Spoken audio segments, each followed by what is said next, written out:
আমি আপনাদের শেখাবো ডকুমেন্টেশনের lesson 1।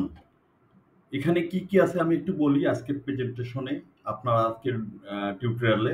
What is documentation and what is the benefit of documentation and why documentation is necessary. আমরা যেহেতু development সেক্টরে কাজ করি বা যে কোনো অফিসেই কাজ করেন না কেন, ডকুমেন্টেশন হচ্ছে খুবই গুরুত্বপূর্ণ জিনিস। ডকুমেন্টেশন ঠিকমতো থাকলে যে কোনো ফাইল যে কোনো জায়গা থেকে যখন তখন সহজভাবে আপনারা ম্যানেজমেন্টকে দিতে পারবেন। তারপরে চলুন তাহলে আমরা একটু ভালোভাবে দেখি ডকুমেন্টেশনের মূল কাজটা কি। What is documentation? ডকুমেন্টেশনটা হচ্ছে to document is activity you perform. আপনাকে প্রশ্ন করা হচ্ছে যে প্রত্যেকটা কাজের ক্ষেত্রে কি আপনি ডকুমেন্টেশন পারফর্ম করেন? Is it true? ইহা কি সত্য? অনেক প্রশ্ন আসবে নো। কেন? Documentation is a process.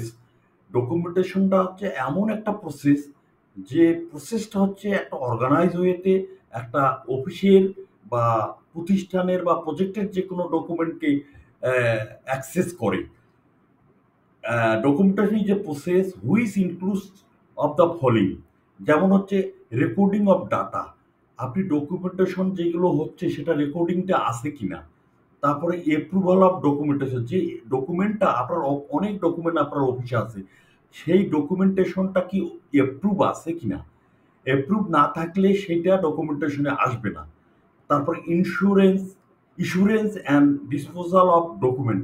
আপনি শিওর যে ডকুমেন্টটা কি আপনার হচ্ছে বৈধ।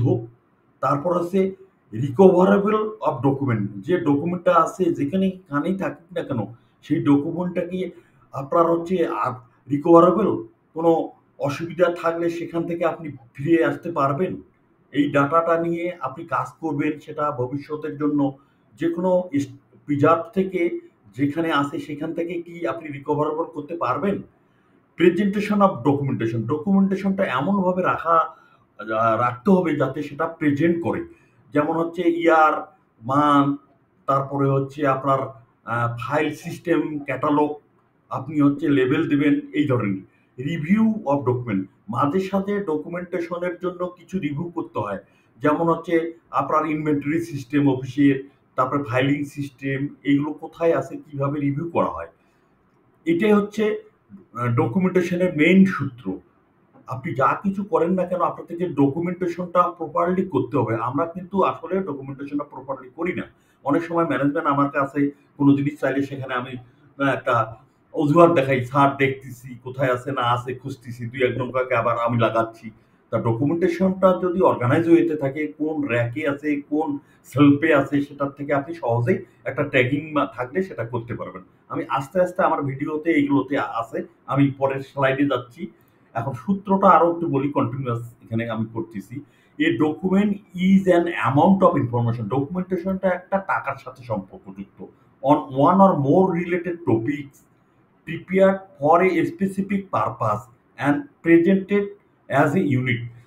ডকুমেন্টেশনটা হচ্ছে একটা মূল্যবান সম্পদ, যেটা হচ্ছে আপনাকে স্পেসিফিক প্রয়োজনীয় যে কোনো ইস্যুতে আপনাকে প্রেজেন্ট করতে বলবে। A document may be used in printed form. ডকুমেন্টেশনটা হচ্ছে অনেক সময় প্রিন্টেড ফরম্যাটেও থাকতে হতে পারে, অনলাইনেও থাকতে পারে। তারপর হচ্ছে দুইটাই কম্বিনেশনে থাকতে, অনলাইনেও থাকতে পারে, প্রিন্টেড যে কোনো একটাতে থাকলেও হবে, অথবা আপনাকে দুইটাতেই থাকতে পারে।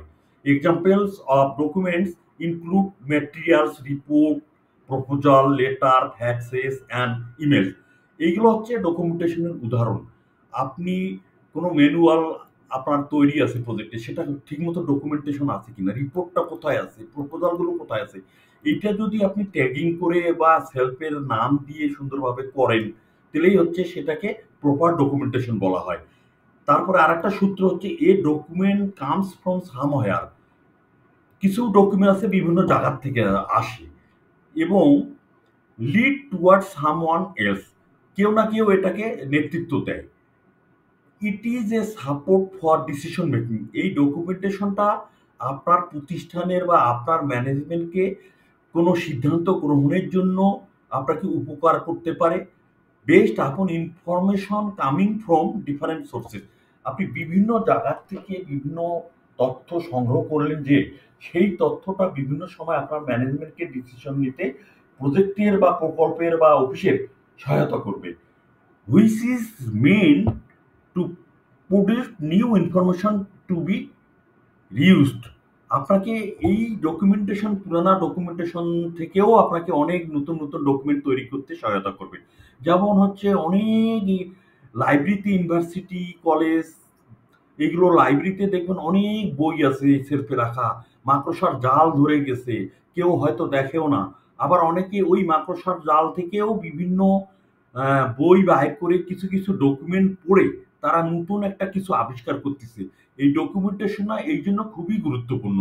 আমরা যেখানেই থাকি না কেন, যে কাজ করি না কেন, আপনি বাসা বাড়িতেও থাকেন না কেন, যেমন হচ্ছে আলমিরাতে মহিলারা যদি কোনো শাড়ি রাখে বা কোনো আম বিয়ের অনুষ্ঠানে যায়, সে যদি অর্গানাইজ ওয়েতে না রাখে, তা প্রিপারেশন হতে তার ২ ঘন্টা সময় লাগবে।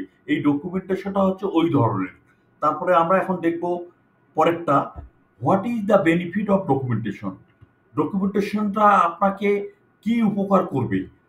আপনার ডকুমেন্টেশনটা বেশিরভাগ ক্ষেত্রে আপনাকে যে কাজের জন্য করবে সেটা হচ্ছে ইমপ্রুভ স্টাফ প্রোডাক্টিভিটি। আপনার অফিসে যে কর্মকর্তা কর্মচারী আছে তাদেরকে প্রোডাক্টিভিটি ইমপ্রুভ করবে। তারপর হচ্ছে reduced cost associate with manual document. আপনি যে ম্যানুয়াল ডকুমেন্টগুলো করতেছেন সেখানে খরচ আছে, প্রিন্টিং খরচ আছে, কালি খরচ, এইটাকে কস্ট কমায় দেয়। যদি প্রপার ডকুমেন্টেশন থাকে আপনার এখানে প্রতিষ্ঠানের খরচ কমায় দেবে। তারপর promote sharing of knowledge and information. এই ডকুমেন্টেশনটা ভালো যদি হয়, অনলাইন হোক, প্রিন্টেড কপি হোক, এটা আপনাকে কিছু জ্ঞান অর্জন এবং কিছু তথ্য সরবরাহের জন্য উপকার করবে। Enhance organisation transparency. এখন দেখা যাচ্ছে ডোনাররা ভালো প্রতিষ্ঠানকে কিন্তু ফান্ড দেয়। আপনার যদি ডকুমেন্টেশন ভালো না হয়, ট্রান্সপারেন্সি না থাকে, কিন্তু আপনি ফান্ড পাবেন না। আপনি প্রজেক্ট জমা করলেন, ৪-৫টা প্রজেক্ট ও বিডিং এর ক্ষেত্রে দেখা যাচ্ছে যে প্রতিষ্ঠানের ডকুমেন্টেশন এবং ইনফরমেশন ভালো আছে, ট্রান্সপারেন্সি আছে, তারাই কিন্তু প্রজেক্টটা পাবে। লাস্টে হচ্ছে ডোনার কমপ্লায়েন্স।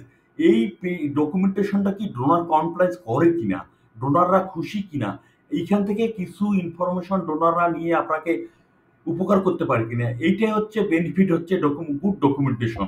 আপনি যদি এইভাবে ডকুমেন্টেশন না করেন তাহলে আপনি প্রজেক্ট পাবেন না বা কোনো গ্রহণযোগ্যতা থাকবে না। লাস্টে আমি দেখি হোয়াই ডকুমেন্টেশন, আমরা কেন ডকুমেন্টেশনটা করবো? দেখুন একটা দাঁড়িপাল্লাতে দেখা যাচ্ছে এখানে cost for poor oblique no documentation. এইখানে কিন্তু অনেকগুলো বইপত্র লেখা দেওয়া আছে, দাঁড়িপাল্লা কিন্তু অনেক ভারী হয়ে গেছে। এইখানে কিন্তু ডকুমেন্টেশন না, কোনো কাজের ডকুমেন্টেশন না, বুঝছেন? এখানে খরচ হয়েছে, প্রিন্টিং খরচ, বই বাইন্ডিং, হ্যাঁ, দাঁড়িপাল্লা কিন্তু অনেক, আমরা কোনো কিছু নিলে দেখা যাচ্ছে খরচ টরচ করলে দাঁড়িপাল্লা যেদিকে সেটাই আমার বেনিফিট। কিন্তু এখানে ডকুমেন্টেশনের জন্য দাঁড়িপাল্লা যেদিকে আছে ভারী, সেইটা হচ্ছে নট গুড সাইন। আপনি ডাইন সাইডে দেখেন এখানে পাল্লা উপরে উঠে আছে, কিন্তু কস্ট ফর গুড ডকুমেন্টেশন, এইখানে খরচ কমে, গুড ডকুমেন্টেশন, ২টা বুকেই আপনার সব ডকুমেন্টেশনটা প্রতিষ্ঠানের হয়ে গেছে। এই জন্য ডকুমেন্টেশন করা হয়, কস্ট মিনিমাইজ, পেপার কস্টিং, খরচ কমানো, বিভিন্ন মানুষ, হিউম্যান রিসোর্স কমানো। এই ডকুমেন্টেশন প্রপার থাকলে আপনি আপনার প্রতিষ্ঠানের যে কোনো কাজ তড়িৎ গতিতে, ফাইলটা কোথায় আছে, কি অবস্থায়, সবকিছুই আপনি নিজে তৈরি করতে পারবেন এবং নিতে পারবেন।